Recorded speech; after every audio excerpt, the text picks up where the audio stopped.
Hello बचा party. तो हम आ गए हमारे न्यू वीडियो के साथ, जो कि है सारा काश पार्ट 9। तो हमने लास्ट तक पढ़ा कि समर का बोर्ड एग्जाम जो था वो सामने आ रहा था 12th का। तो वो बहुत जोर शोर से पढ़ाई कर रहा था, दिवाकर के घर जाके पढ़ रहा था, प्रोफेसर के घर जाकर पढ़ रहा था। तो उसके बाद की कहानी है। तो बोर्ड की परीक्षाएं समाप्त हो गई थी। समर बड़ा हल्का महसूस कर रहा था। दिवाकर ने सिनेमा देखने का प्रस्ताव रखा।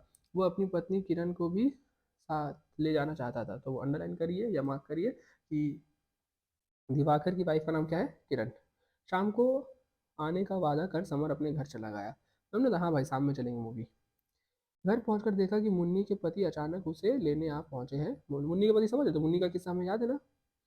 2 ढाई साल से कोई संपर्क नहीं था और ना ही उन्होंने मुन्नी की कोई खोज खबर ली थी। बैठक में दामाद जी तथा बाबूजी के बीच गंभीर वार्ताचाल चल रही थी। कुंवर और भाभी जा जाकर उनके तथा बाबूजी के बीच होने वाली बातों के बारे में अम्मा को बताते हैं। आई होप क्लियर है कि मतलब क्या क्या बात हो रहा है। दोनों बाबूजी और दामाद एक रूम में बैठे और कुंवर और भाभी जो है जा जाकर कान लगाकर सुनकर अम्मा को सब खबर दे रही है। मेहमान को रात का खाना खिला चुकने के बाद बाबूजी ने अम्मा को सूचना दी कि मुन्नी कल 10 बजे की गाड़ी से अपने पति के साथ चली जाएगी। अम्मा इस सब का कारण जानना चाहती थी, मतलब क्यों लेने आया है, अभी सब बात है ना। वहां पर भैया भाभी मुन्नी कुंवर सब थे, केवल प्रभा नहीं थी, क्योंकि प्रभा को तो लोग नौकर बना दिया था।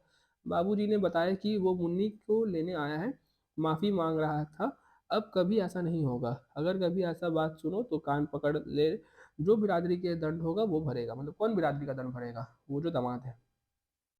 अम्मा अपने जमाई के लिए अपशब्द का प्रयोग कर रही थी और कह रही थी, उस चुड़ैल का क्या हुआ? बाबूजी ने कहा, उस चुड़ैल के कारण ही तो अकल आई है। 5 6 महीने हो गए, सब कपड़े जेवर समेट कर चंपत हो गई। पुलिस वुलिस में रिपोर्ट भी की, मगर हाथ आती वो कहीं फिर। मतलब वो जो रखैल थी वही सब कुछ लेकर भाग गई 5 6 महीने पहले। तो उसी का लेकर उसका दिमाग आया है कि वो जो मुन्नी के साथ किया वो गलत है, अब इसलिए उसको लेने आया है। अब पुलिस उसको खोज रहा है, किसे? रखैल को।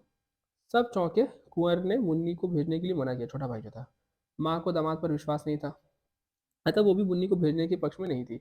परेशानी भरे और हारे स्वर में बाबूजी ने कहा कि इस समय वो अपनी गरज से खुद ही तो आया है। गरज मतलब क्या? अपने ही व्यवस्था से आया है, अपने ही प्रॉब्लम आया तो आया है। अब इंसान देखिए, जब अपना प्रॉब्लम से आता है ना तो वो कुछ गलत नहीं करता है। लेकिन जब वो बुलाया जाता है कि आओ आओ, तब उसे गलती हो सकती है। उसे काफ़ी पछतावा है। तंग वंग नहीं करेगा। ऐसी हालत में भेज देने में कोई हर्ज नहीं है। मुन्नी को जिंदगी भर यहाँ तो बिठाकर नहीं रख सकते।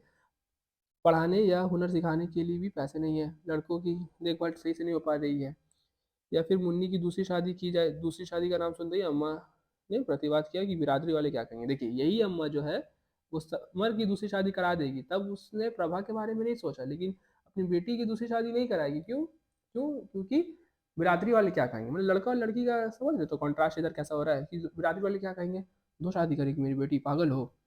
और बाबूजी भी पूरा मजबूर है कि पढ़ाई पैसा वैसा है नहीं कि इसको क्या काम वाम सिखा देंगे। मुन्नी फूट फूट कर रोने लगी। वो वहां नहीं जाना चाहती थी। ऑब्वियस बात है, अत्याचार तो मुन्नी सही है ना। वो बाबूजी के पैरों से लिपट गई। बोली। बाबूजी ने उस पर ऊपर गोद में खींच लिया। वो रोती रही। बाबूजी, मैं किसी का चौका बर्तन कर लूंगी, पीस कूट लूंगी, मुझे वहां मत भेजो। मतलब नहीं होता, घर किसी के घर में नौकर बन जाएंगे, काम वाम कर लेंगे, लेकिन हमको वहां मत भेजो। बहुत सताई गई थी ना वहाँ। याद है ना कैसा सताया जाता था उसे? उसके हाथ पर चारपाई रख दिया जाता था।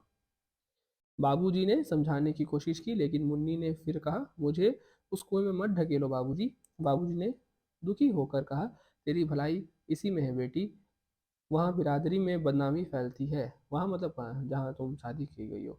सब लोग उंगली उठाते हैं, किस किस का मुंह रोकेंगे। तो बाबूजी को अपनी बेटी का चिंता नहीं है, बिरादरी वाले क्या कहेंगे उसका चिंता है। क्या ही कहेंगे हम। मुन्नी ने रोते हुए कहा, जिस दिन मेरे बारे में ऐसा वैसा बात सुनो, मुझे अपने हाथ से जहर देकर मार देना बाबूजी। बाबूजी मुन्नी की इस बात से बेचैन हो गए। वे रोने लगे और बाहर चले गए। सुबह मुन्नी को विदा किया गया। वो प्रभा से लिपट कर ऐसी रोई जैसे जन्म जन्म तक के लिए विदा हो रही थी। समर के गले में बांह डालकर बुरी तरह रोने लगी। नहीं होता है, एकदम गला लपेट कर रोने लगी कि भैया। बहुत बुरी तरीके से रोने लगी, क्योंकि वो जानती थी कि अब शायद वो जा रही है तो वापस नहीं आएगी। उसने बस इतना ही कहा, भैया भाभी से बोलना उन्होंने कुछ गलत नहीं किया है, और वो चली गई। घर में उदासी छा गई। अब यही जो बात मुन्नी ने कहा है, भैया भाभी से बोलना उन्होंने कुछ गलत नहीं किया, ये बात समर को कचोटते जाएगी। और इसी बात से पाठ 10वां जो है उसमें इन दोनों की बात होगी। आई होप क्लियर है। तो इसी के साथ सारा आकाश पार्ट 9 हमारा खत्म हुआ, बस और एक पार्ट हम दूर है पहला एक्ट खत्म करने से। आई होप बच्चों पार्टी आप पढ़ रहे हैं, अच्छे से पढ़िए और टॉप मारिए। Thank you.